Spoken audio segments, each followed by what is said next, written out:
Allu Arjun icon star. ఏం జరుగుతుంది ఆయన చుట్టూ? ఒకవైపు సినిమా రికార్డ్స్ క్రియేట్ చేస్తుంటే, ఆయన మాత్రం కోర్టు చుట్టూ తిరగాల్సొస్తుంది.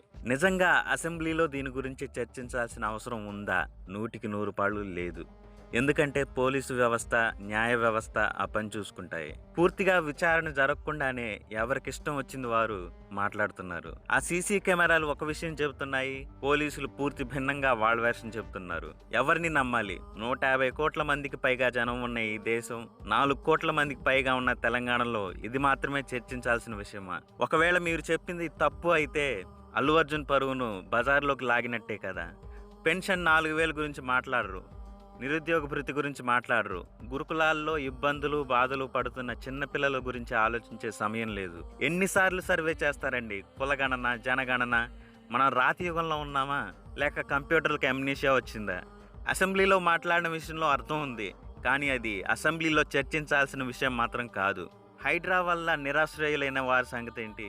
జాబ్ చేస్తూ ఈఎంఐస్ కట్టుకుంటూ కొనుక్కున్న అపార్ట్మెంట్స్ని ఏ ఇంటిమేషన్ లేకుండా కూల్చేస్తారు. ఉన్నవాళ్ళకి డబ్బులు ఇస్తున్నారని గత ప్రభుత్వాన్ని తిరస్కరిస్తే ఇప్పుడు కూడా భూస్వాములకే రుణమాఫీ ఎక్కువగా జరిగింది.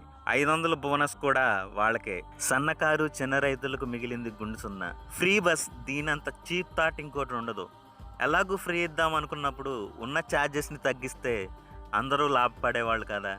మీరు ఇస్తారో ఇవ్వని మహాలక్ష్మి డబ్బుల కోసం ఆర్టీసీ వేచి చూడాల్సిన పని లేకుండా పోయేది.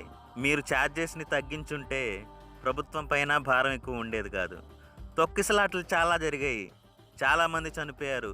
ఏ తొక్కిసలాటకైనా బాధ్యత అక్కడ మేనేజ్మెంట్ది. చనిపోయిన వారిని తీసుకురాలేము, అది ఎవరికైనా అవాంఛనీయం. సక్సెస్ని సెలబ్రేట్ చేసుకునే అవకాశం కూడా మూవీ టీంకి రాలేదు. టికెట్ రేట్లు పెరిగాయని ఇంకో వాదన. నేను ఒక బల్ల తయారు చేశాను, ఇంత రేట్ అని చెప్పాను, కొనుక్కోండి అంటాను. నచ్చినవాడు కొంటాడు, నచ్చినవాడు కొనడు. సినిమా ఏమీ నిత్యావసర వస్తువు కాదు. దూలనున్నవాడు రేటు ఎక్కువ పెట్టి చూస్తాడు, ఏం పర్లేదులే అనుకుంటే రేట్లు తగ్గాక చూస్తాడు, ఇంకా పర్లేదు అనుకుంటే టీవీలోనో ఓటీటీలోనో చూస్తాడు. అది వాళ్ళ ప్రోడక్ట్, వాళ్ళ వాల్యూ అంతే. ఖర్చు భరించగలను అనుకుంటే చూసేయి, లేదంటే తూర్పు తీరం వైపు తిరిగి నమస్కారం చేయటమే. మళ్ళీ రివ్యూస్ వల్ల సినిమా 1% కూడా ఎఫెక్ట్ అవ్వదు. డబ్బులు పెట్టి టికెట్ కొని సినిమా చూసి నాకు ఇలా అనిపించిందని చెప్పడం రివ్యూ. అది మానవ హక్కు. అల్లు అర్జున్ తప్ప, సంధ్య థియేటర్ వాళ్ళు తప్ప, లేక పోలీస్ వారి ఫెయిల్యూరా అనేది కోర్టు తేల్చుతుంది. దొంగ సర్వేస్ అన్నీ ఆపి కొత్త junior colleges, degree colleges, skill hubs పెట్టండి. ఇంకొకరిని టార్గెట్ చేసి రాజకీయం చేయటం అంటే అంతకన్నా నీచమైన పని ఇంకేమీ ఉండదు. మానవ లక్షణం ఏమిటంటే ఎదుటివాడు కొంచెం ముందుంటే చూడలేరు, రాళ్ళో చెప్పులో విసరాలి. మేం గొప్ప అంటే మేం గొప్ప అని డబ్బా కొట్టుకోవాలి. మేం తప్ప ఇంకెవరూ సుపీరియర్ కాదనే లక్షణాలు ఉన్నవాళ్ళు ఇలాంటి టార్గెట్ రాజకీయాలు చేస్తారు. ఏదేమైనా పూర్తి ఆధారాలు లేకుండా డీఫేమ్ చేయడం కరెక్ట్ కాదు. గేమ్ ఆఫ్ థ్రోన్స్లో లాగా రావెన్ లేఖను తెచ్చింది, అది చదివి నేను ఈ ఆరోపణలు చేశాను అన్నట్టుంది. ఎవరైనా మనిషి అండి, తినాలి, విసర్జించాలి. జబ్బు వస్తే మందులు సెలబ్రిటీస్కి ఒకటి, మామూలు పేదవాడికి ఒకటి ఉండదు.